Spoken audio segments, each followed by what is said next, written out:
네, 오늘도 하나님의 은혜가 우리의 심령 가운데 충만히 부어질 수 있기를 간절히 소망합니다. 오늘은 부흥을 노래하다라는 제목으로 함께 은혜를 나누기를 원하는데요. 여러분, 부흥하면 떠오르는 것이 있지 않습니까? 무엇이 있습니까? 얼마 전 저희 지방에서도 웨슬리 회심 기념 성회가 있었는데요. 그렇게 함께 모여서 뜨겁게 찬양하고 또 예배를 드리는 어떤 부흥 성회를 생각하실 수도 있고, 또 어떤 분들은 교회가 숫자적으로 많아지고 교회 건물이 커지는 것을 부흥이라고 생각하실 수도 있습니다. 물론 교회의 성도가 늘어나고 또 교회의 재정도 풍성해지고 또 교회의 사이즈가 건물이 커지는 것, 이것도 중요합니다. 그만큼 사회에서 더 많은 역할을 감당함으로써 하나님의 선한 영향력을 미칠 수 있기 때문이죠. 하지만 중요한 것은 이러한 것들이 부흥이라는 단어가 가진 본래의 의미는 아니라는 사실입니다. 교인 수가 늘어나고 교회의 사이즈가 커지는 것은 부흥이라고 부르지 않고 교회의 양적인 성장, 어떤 물질적인 성장이라고 부를 수 있습니다. 우리는 교회의 성장과 부흥의 차이를 결코 간과해서는 안 됩니다. 부흥을 통해서 얼마든지 교회는 성장할 수 있습니다. 하지만 중요한 것은 부흥이 일어나지 않아도 교회는 얼마든지 성장할 수 있습니다. 참 아이러니하지 않습니까? 사람들이 선호하는 설교를, 그리고 사람들이 원하는 프로그램과 문화를 교회에서 제공함으로써 얼마든지 교회는 성장할 수 있습니다. 예를 들어 보면 초기 한국 교회는 한국의 문화, 한국의 교회, 또 한국의 경제를 이끌어가는 선진 세대였습니다. 교회가 세상에서 누릴 수 없는 문화를 제공했었고 또 교육들을 제공했었습니다. 그러다 보니까 자연적으로 숫자가 늘어나고 또 성장할 수 있었죠. 근데 중요한 것은 말씀드린 것처럼 교회가 커진 것 자체가 부흥이라고 말할 수는 없다는 사실입니다. 여러분, 그러면 부흥이라는 것은 대체 무엇일까요? 부흥이라는 단어는 사실 성경에 보면 딱 한 곳에 등장합니다. 바로 우리가 읽은 하박국 말씀 안에 등장하는데요. 이 시간 하박국 말씀에 나오는 부흥의 의미가 무엇인지 함께 생각해보고 그 부흥을 노래하고 또 그 부흥을 꿈꿀 수 있는 복된 시간이 될 수 있기를 간절히 소망합니다. 우리 함께 오늘 말씀을 다시 한번 읽어보면 좋겠습니다. 1절, 2절 말씀인데요. 함께 읽어보겠습니다. 시작. 시기 온 옷에 맞춘 선지자 하박국의 기도라. 여호와여, 내가 주께 대한 소문을 듣고 놀랐나이다. 여호와여, 주는 주의 일을 이 수년 내에 부응하게 하옵소서. 이 수년 내에 나타내시옵소서. 진노 중에라도 긍휼을 잊지 마옵소서. 아멘. 하박국 3장은 하박국의 기도, 특별히 노래 형태의 기도라고 할 수 있습니다. 이 기도에서 하박국은 하나님께 부응을 달라라고 기도하고 있죠. 근데 중요한 것은 그냥 부응이 아니라 앞을 보시면 주의 일을 이 수년 내에 부응하게 해달라라고 기도하는 것을 보게 됩니다. 여러분, 여기에 나오는 주의 일, 이 주의 일이라는 것이 무슨 의미일까요? 이 주의 일에 대한 의미를 알기 위해서는 우리가 앞에 나오는 말씀이죠. 하박국 1장과 2장 전체의 말씀을 좀 살펴볼 필요가 있습니다. 이 시간 함께 말씀을 조금 많이 읽길 할 텐데요. 그래도 함께 읽으면서 이 부흥의 의미를 함께 생각해 봤으면 좋겠습니다. 우리 먼저 하박국 1장 2절 말씀을 한번 보면 좋겠습니다. 하박국 1장 2절 말씀 앞에 나오는 화면이 있습니다. 우리 함께 읽어보겠습니다. 시작. 여호와여, 내가 부르짖어도 주께서 듣지 아니하시니 어느 때까지리까? 내가 강포로 말미암아 외쳐도 주께서 구원하지 아니하시나이다. 아멘. 하박국서는 다른 예언서들과 비해서 독특한 점, 그러니까 특이한 점이 한 가지가 있습니다. 다른 예언서들의 경우에는 하나님의 말씀이 선지자들에게 임했더라라고 하면서 말씀이 시작이 됩니다. 즉 하나님께서 선지자를 선택하시고 그들에게 말씀을 주시면서 말씀이 시작이 된다는 것이죠. 예를 들어서 에스겔의 경우, 에스겔이 그발 강가에 있을 때 하나님의 말씀이 에스겔에게 임해서 에스겔이 그 말씀을 들고 이제 예언의 활동을 시작합니다. 예레미야도 마찬가지죠. 여호와의 말씀이 예레미야에게 임한 후에 예레미야가 이제 선지자 사역을 시작합니다. 근데 하박국은 조금 다릅니다. 하박국은 하나님께서 먼저 하박국을 부르신 것이 아니라 하박국이 먼저 하나님께 말을 건네면서 예언서가 시작이 됩니다. 여호와여, 내가 주께 부르짖어도 주께서는 듣지 않으십니다. 대체 어느 때까지 제가 부르짖어야 되겠습니까? 라고 하면서 하박국 말씀이 시작이 된다는 것이죠. 하박국은 지금 하나님께 무언가 간절하게 애타게 부르짖고 있습니다. 그 내용이 무엇일까요? 1장 3절 4절 말씀을 보면은 이런 말씀이 나와요. 3절 4절 말씀 함께 보겠습니다. 어찌하여 내게 죄악을 보게 하시며 패역을 눈으로 보게 하시나이까? 겁탈과 강포가 내 앞에 있고 변론과 분쟁이 일어났나이다. 이러므로 율법이 해이하고 정의가 전혀 시행되지 못하오니 이는 악인이 의인을 에워쌌으므로 정의가 굳게 행하여 짐이니이다. 아멘. 대부분의 학자들에 의하면 이 하박국서는 사용된 언어나 어떤 사회적인 상황들을 종합해 볼 때 여호야킴이라는 왕이 남유다를 통치할 때 기록이 되었다라고 이야기하고 있습니다. 성경의 기록을 보면 이 여호야킴 왕은 하나님께서 보시기에 선한 왕이 아니라 악한 왕이었습니다. 그래서 특별히 예레미야 22장 13절을 보면은 여호야킴의 왕의 모습을 이렇게 묘사하고 있습니다. 불의로 궁전을 짓고 불법으로 누각을 쌓으며 동족을 고용하고도 품삯을 주지 않는 너에게 화가 미칠 것이다. 즉 여호야킴 왕은 불의로 자신의 궁전을 짓고 또 동족을 그 짓는데 고용하면서도 품삯을 주지 않았다라고 이야기합니다. 뿐만 아니라 당시 나라의 고관들은 부패해서 하나님의 정의와 하나님의 공의를 실현하지 않고 있었습니다. 이러한 나라의 현실을 보면서 하박국은 보다 못해서 하나님께 부르짖는 거예요. 하나님, 어떻게 이 나라 가운데 겁탈과 강포와 분쟁과 변론이 가득합니까? 우리는 하나님의 선민이 아닙니까? 하나님께서 우리에게 율법을 주셨는데 왜 이 나라와 민족은 그 하나님의 율법을 지키지 못하고 하나님의 그 정의와 공의를 실현하지 못하고 있습니까? 의인들이 악인보다 더 잘 돼야 되는 것이 아닙니까? 근데 왜 반대로 악인이 의인을 억압하는 이러한 현실을 마주해야 됩니까? 라고 하박국은 부르짖는 거죠. 하박국의 이러한 호소에 하나님께서 이렇게 응답하십니다. 1장 6절 말씀인데요, 같이 한번 보겠습니다. 1장 6절 시작. 보라, 내가 사납고 성급한 백성 곧 땅이 넓은 곳으로 다니며 자기의 소유가 아닌 거처들을 점령하는 갈대아 사람을 일으켰나니. 아멘. 여러분, 여기서 하나님께서 뭐라고 말씀하십니까? 사납고 성급한 백성, 즉 자기의 소유가 아닌 거처들을 점령하는 갈대아 사람들을 일으켰다라고 말씀하십니다. 이 갈대아 사람들이 누구냐? 바로 바벨론입니다. 하나님께서는 지금 하박국의 호소에 이렇게 응답하는 거예요. 그래? 그럼 내가 바벨론을 일으켜서 너희를 심판할게 라고 말씀하시는 거죠. 여러분, 이 이야기를 들은 하박국의 심정이 어땠을까요? 한번 예를 들어보면 이렇게 말씀을 드릴 수 있을 것 같아요. 우리는 새벽마다 나라와 민족을 위해서 또 교회를 위해서 기도합니다. 그런데 만약에 우리가 기도를 할 때 하나님, 어떻게 이렇게 십자가가 여기저기 세워진 이 대한민국 가운데 정의와 공의가 행해지지 않습니까? 어떻게 교회가 더 세상보다 타락해서 교회가 세상을 걱정하는 것이 아니라 세상이 교회를 걱정하는 이런 모양을 띠고 있습니까? 라고 하나님께 질문을 던졌다고 해봅시다. 그런데 그때 하나님께서 응답하시기를 내가 그러면 일본이라는 나라를 들어서 대한민국을 심판할게 라고 말씀하신다고 생각해 보세요. 여러분, 그 이야기를 들었을 때 얼마나 분노가 치밀어 오릅니까? 하박국도 마찬가지였을 거예요. 굉장히 짜증나고 분노가 일어났을 거예요. 그래서 하박국은 이런 하나님의 응답에 다시 한번 말씀을 하나님께 드립니다. 1장 13절 말씀인데요, 같이 한번 보실까요? 시작. 주께서는 눈이 정결하심으로 악을 참아 보지 못하시며 패역을 참아 보지 못하시거늘 어찌하여 거짓된 자들을 방관하시며 악인이 자기보다 의로운 사람을 삼키는데도 잠잠하시나이까. 아멘. 즉 남유다가 아무리 타락했어도 그렇지 우리는 선민 아닙니까? 어떻게 저렇게 떠돌이 백성을 통해서 이 나라를 심판하시려고 하십니까? 라고 묻는 거죠. 이에 하나님께서 응답하시는 말씀이 2장 4절부터 그 쭉 나오는 것을 보게 됩니다. 우리 2장 4절 말씀을 한번 보실까요? 2장 4절입니다.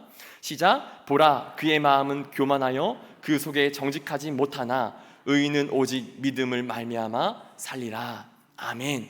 즉 바벨론의 그 마음은 교만하고 정직하지 못합니다. 그리고 그 나라를 통해서 이스라엘 백성들을 심판하실 것입니다. 그러나 그 심판 속에서도 하나님을 의지하는 사람들, 하나님을 향한 믿음을 굳건히 지키는 의인들은 하나님께서 그 믿음 때문에 살 것이다 라고 말씀하세요. 그리고 이어지는 내용들을 쭉 보게 되면 하나님께서는 바벨론을 향한, 그런 악한 민족을 향한 심판의 예언도 하시는 것을 보게 됩니다. 바벨론이 지금은 여러 민족들을 정복하고 심판하는 것처럼 보이지만 결국에는 바벨론 또한 멸망을 당할 것이다 라는 말씀을 주신다는 것이죠. 그리고 그러한 심판 속에서 결론적으로 최종적으로 살아나는 사람이 누구라고 말씀하시는 거예요? 오직 의인, 믿음을 지킨 사람들은 살아남을 것이다 라고 하신다는 것이죠. 하나님께서는 이 말씀을 통해서 세상을 주관하시고 섭리하신 분이 바로 당신이라는 것을 말씀하십니다. 이 세상의 역사가 어떤 인간들의 계획과 지혜에 따라, 힘에 따라 운행되는 것이 아니라 하나님께서 뜻을 세우시고 그리고 그 뜻을 이루어 가심으로써 결국에는 하나님의 의로우심만이 설 것임을 말씀하시는 것이죠. 그리고 그 의로움을 바라보며 그 의로움을 신뢰하는 자들은 결국에는 살아남게 될 것이다 라는 것을 약속하시는 겁니다. 이러한 약속을 들은 하박국은 2장 14절에서 이러한 고백을 합니다. 우리 같이 믿음으로 한번 고백해 볼까요? 2장 14절입니다. 시작. 이는 물이 바다를 덮음같이 여호와의 영광을 인정하는 것이 세상에 가득함이니라. 아멘. 여러분, 이 말씀이 좀 보면은 이상하지 않습니까? 물이 바다를 덮음같이 하나님의 영광을 인정하는 것이 세상에 가득할 것이다. 여러분, 바다 자체가 물이지 않습니까? 근데 그 물이 바다를 덮는다라고 이야기합니다. 이해되지 않죠? 여기는 유대인들만이 알 수 있는 상징적인 의미가 있습니다. 이스라엘 사람들에게 있어서 물은 생명, 하나님의 은혜라는 의미를 가지고 있습니다. 반면에 바다라는 것은 하나님 없는 세상, 혼돈과 두려움과 공허함을 의미합니다. 즉, 물이 바다를 덮는다는 것이 무엇을 의미하나요? 혼돈과 공허함과 두려움이 가득한 세상, 하나님이 없는 그 세상을 하나님께서는 하나님의 생명으로, 그리고 하나님의 그 크신 은혜로 덮을 것이다 라고 말씀하신다는 것이죠. 그리고 그러한 일이 현실이 될 때 세상은 그 하나님을 보면서 하나님의 영광을 노래할 것이다 라고 하박국은 이야기하는 겁니다. 이렇게 하박국과 하나님 사이에 긴 대화가 오고 간 끝에 결론적으로 오늘 말씀에서 하박국의 고백이 기도를 통해서 터져 나옵니다. 여호와여, 내가 주께 대한 소문을 듣고 놀랐나이다. 여호와여, 주의 일을 이 수년 내에 부응하게 하옵소서. 이 수년 내에 나타내시옵소서. 진노 중에라도, 그러니까 심판 중에라도 긍휼을 잊지 마옵소서라고 고백하죠. 우리는 여기서 결론적으로 주의 일을 수년 내에 부응하게 한다라는 이 말씀의 의미를 두 가지로 정리할 수 있을 것 같습니다. 먼저 첫 번째는 하나님께서 주시는 그 심판을 통해서 하나님의 백성들 가운데 있었던 모든 불의와 패역함, 모든 악함들이 사라지고 그들 가운데 순결한 믿음을 가진 사람들만이 남게 된다라는 것이죠. 정결한 믿음만이, 오직 믿음을 가진 의인들만이 남게 될 것이다라는 것을 약속하신다는 겁니다.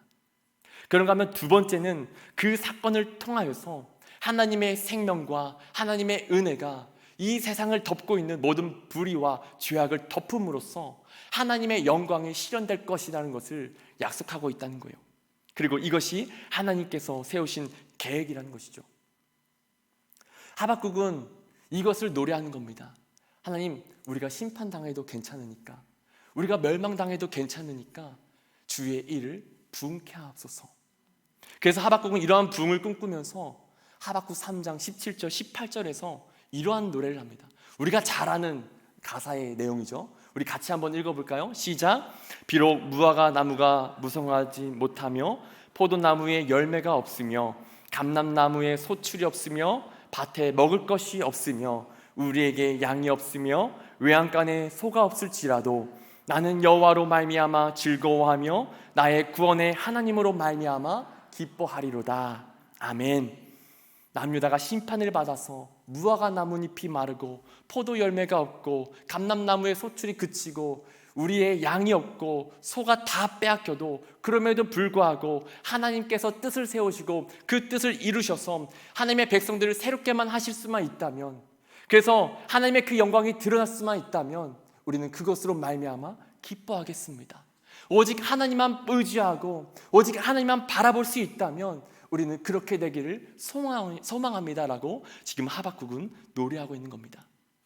여러분, 우리가 꿈꾸고 우리가 노래해야 할 부흥이 무엇일까요? 우리가 노래해야 할 부흥은 단순히 교회 안에 성도의 숫자가 많아지는 것이 아니라 우리들의 믿음이 정결해지는 것, 우리들의 잠들어 있던 그 영혼이 다시 살아나 새로워지는 것인 줄 믿습니다. 우리는 부흥을 영어로 리바이벌이라고 합니다. 이것은 합성어죠.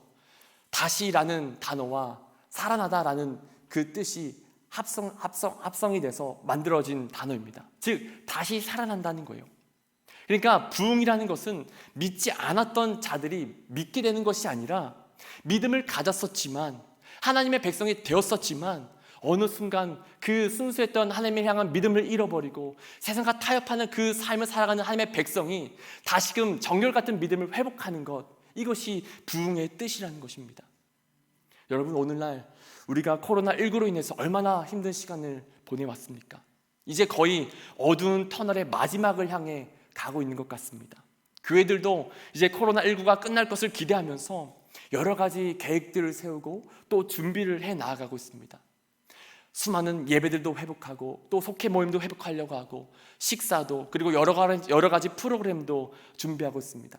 근데 이 모든 것들을 계획하는 가운데 우리가 놓치지 말아야 할 것이 있습니다.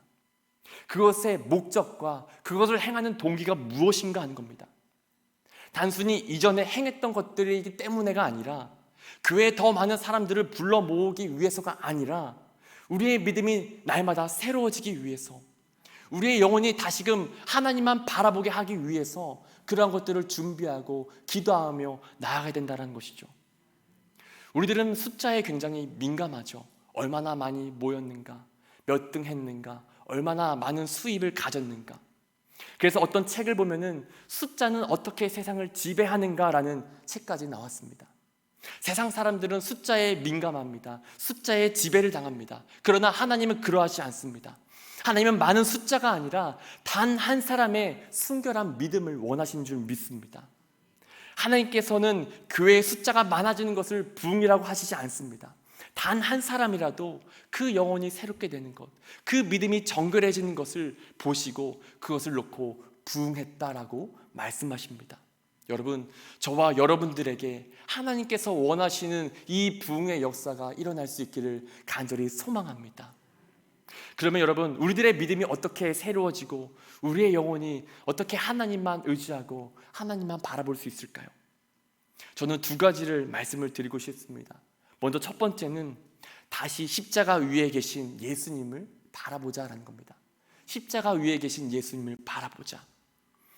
말씀을 준비하며 묵상하는 가운데 하박국 안에 거론되었던 여러 가지 사건들이 있잖아요. 심판의 사건들, 그리고 이제 하나님의 영광이 회복되는 그런 사건들, 그러한 사건들이 예수님 안에 일어났다라는 생각이 들었습니다. 하박국 선지자는 하나님께 악인이 어떻게 의로운 자를 삼킬 수 있느냐라고 호소했습니다. 하지만 하나님께서는 그것이 하나님께서 세우신 뜻이라고, 계획이라고 말씀하셨죠. 근데 이런 사건이 예수님의 삶 속에서도 동일하게 일어나지 않았습니까? 예수님께서는 어떠한 죄도 없으신 완전한 의로운 분이셨습니다. 그럼에도 불구하고 예수님께서는 십자가에서 심판을 받으셨습니다. 즉 의인이 악인들의 손에 넘겨지고 재판을 받고 십자가에서 심판을 받으셨다는 것이죠. 우리는 주님의 그 십자가를 바라볼 때 그 속 안에 있는, 그 십자가 안에 있는 두 가지의 의미를 결코 잊어서는 안 됩니다. 하나는 십자가 안에 담긴 우리를 향한 하나님의 사랑입니다. 그런가 하면 또 다른 하나는 정반대로 우리의 죄를 향한 하나님의 진노, 하나님의 심판입니다. 십자가 안에는 모순되지만 이 두 가지가 함께 공존하고 있습니다. 하나님의 사랑과 하나님의 심판이 함께 있다는 것이죠. 예수님께서는 십자가에서 우리가 받아야 할 그 하나님의 진노, 심판을 받으셨습니다. 그런데 그런 예수님이 어떻게 되셨습니까? 십자가에서 죽으심으로 모든 것이 끝이 났습니까? 그렇지 않죠.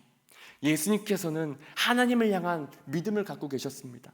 심판 중에라도 오직 의인은 믿음으로 말미암아 살 것이라는 하박국 선지자의 그 말씀처럼 예수님은 하나님을 향한 믿음을 갖고 계신 의로운 분이셨습니다. 당신의 아들이 십자가에서 죽더라도 결코 그 죽음 가운데 내버려 두시지 않고 다시 살리실 것을 믿으셨습니다. 그리고 하나님은 그 믿음에 반응하셔서 십자가에서 죽으신 예수님을 살리셨고 그 예수님을 통해서 죄와 사망의 모든 권세를 이기게 하셨습니다. 여러분, 그리고 어떻게 하셨습니까? 혼돈과 공허가 가득한 이 세상을 하나님의 은혜로 그리고 예수의 생명으로 덮으신 줄 믿습니다. 물이 바다를 덮음같이 그분의 이름이 선포되는 모든 곳마다 어둠은 떠나가고 모든 아픔과 질병과 슬픔은 덮여지고 예수의 생명이 그 자리 가운데 꼽히게 된 줄 믿습니다. 여러분, 예수의 생명이 흘러가는 모든 곳마다 하나님의 영광이 드러나게 된 줄 믿습니다. 여러분, 그렇다면 우리들의 심령이 새로워지는 부흥이 일어나기 위해서 우리는 무엇을 해야 될까요? 부흥은 우리가 만들어내는 것이 아닙니다. 부흥을 위해서 우리가 어떤 프로그램을 준비하고 어떤 분주하게 무언가를 행해야 되는 것이 아닙니다. 부흥의 시작은 우리가 아니라 예수님입니다. 예수님이 먼저 우리를 위해서 심판받으셨고 예수님이 먼저 죽음을 생명으로 덮으셨습니다. 우리는 그 예수님을 바라보고 그 예수님과 함께 십자가에 죽으면 됩니다. 예수님의 그 죽음이 예수님의 죽음으로 끝나는 것이 아니라 내가 가지고 있던 그 옛날의 자아가, 내가 가지고 있던 그 옛날의 그 모습들이 예수님과 함께 십자가에 못 박히면 됩니다. 이것이 바로 부흥의 시작이라는 것이죠. 그런가 하면 두 번째는 예수님 안에서 흘러나오는 생명의 물을 마셔야 된다는 겁니다. 요한복음 7장 37절 38절을 보면 예수님께서 이렇게 약속하십니다. 우리 같이 한번 마지막으로 읽어볼까요? 시작. 명절 끝날 곧 큰 날에 예수께서 서서 외쳐 이르시되 누구든지 목마르거든 내게로 와서 마시라. 나를 믿는 자는 성경의 이름과 같이 그 배에서 생수의 강이 흘러나오리라 하시니. 아멘. 예수님께서는 예수님을 믿는 자들에게 예수님 안에서 흘러나오는 생수의 강, 즉 성령을 주실 것이다 라고 말씀하셨습니다. 예수님은 성경 안에서 끊임없이 이것을 약속하셨습니다. 예루살렘을 떠나지 말고 약속한 것을 기다려라. 그러면 성령을 주겠다. 우리가 찾고 구하고 두드리면 아버지께서 좋은 것을 주시겠다라고 약속하셨습니다. 그러니까 부흥의 시작도 예수님이시라면 부흥의 마침도 예수님이시라는 사실입니다. 예수님께서는 우리에게 성령을 주셔서 우리의 영혼을 날마다 새롭게 하십니다. 날마다 우리 안에 샘솟는 기쁨을 주십니다. 우리는 날마다 우리와 함께 하시며 우리 안에 내주하시는 그 성령님을 바라봐야 합니다. 우리는 그 성령 안에서 새로운 은혜를 향해서 나아갈 수 있을 줄 믿습니다. 여러분, 새로운 은혜라는 것이 무엇일까요? 어떤 무언가 특별한 일, 이전에는 경험해보지 못했던 그러한 일들만이 새로운 은혜일까요? 결코 그렇지 않습니다. 같은 찬양을 불러도, 같은 기도를 드려도 성령 안에서 찬양하고 성령 안에서 기도하며 나아갈 때 그것이 우리의 기쁨이 되고 그것이 우리의 감동이 된다면 그것이 바로 성령께서 우리에게 주시는 새로운 은혜인 줄 믿습니다. 성령께서는 이것을 약속하셨어요. 내가 매일 너희와 함께 할게. 내가 매일 너희에게 새로운 은혜를 줄게. 그 성령님을 바라보며 우리가 찬양하고 그 성령님을 바라보며 기도하고 그 성령님을 바라보며 예배드리며 나아갈 때 그 성령님께서 우리의 모든 예배의 행위들, 찬양의 행위들, 기도의 행위들을 새로운 은혜가 공급되는 은혜의 수단이 되게 하실 줄 믿습니다. 여러분, 우리가 이 사실을 믿고 성령님과 날마다 동행할 수 있기를 간절히 소망합니다. 이제 말씀을 맺겠습니다. 코로나19로부터 이제 막 벗어나서 새로운 것들을 시작하려는 움직임이 일어나고 있습니다. 이런 때 우리가 성령보다 또 기도보다 앞서지 않았으면 좋겠습니다.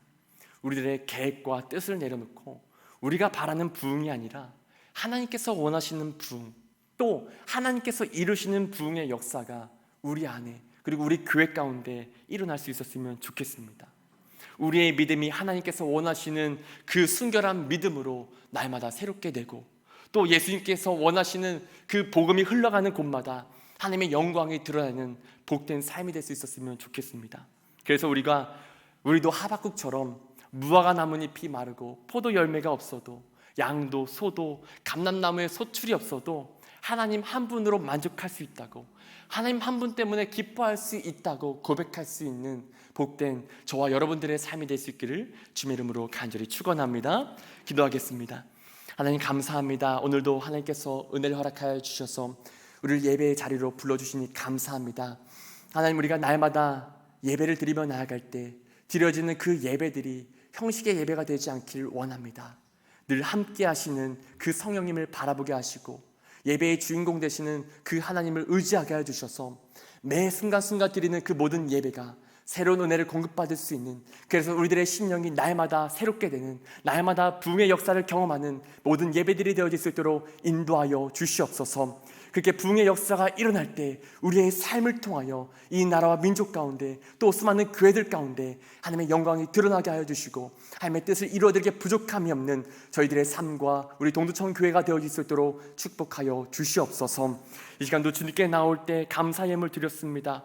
우리 10여성교회 단합대에 하나님의 은혜 가운데 잘 마치게 해주셔서 감사합니다라는 기도의 제목을 담아서 하나님께 예물을 드렸습니다. 하나님 사랑하는 10여성교회 모든 구성원들 하나님께서 기억하여 주시고 그들의 삶을 선하게 주장하여 주시고 날마다 그들의 심령 가운데 하나님이 주신 하늘의 평안과 기쁨이 충만할 수 있도록 인도하여 주시옵소서. 특별히 10여성교회 가운데 성령이 함께하여 주시고 성령 안에서 하나가 되게 하시며 성령 안에서 사랑하게 해주시고 성령 안에서 모든 허물을 덮고 함께 합력하여 선을 이루며 나아갈 수 있는 복된 성교회가 될 수 있도록 인도하여 주시옵소서. 모든 것 감사드리며 살아계신 예수 그리스도 이름으로 간절히 기도드렸습니다. 아멘.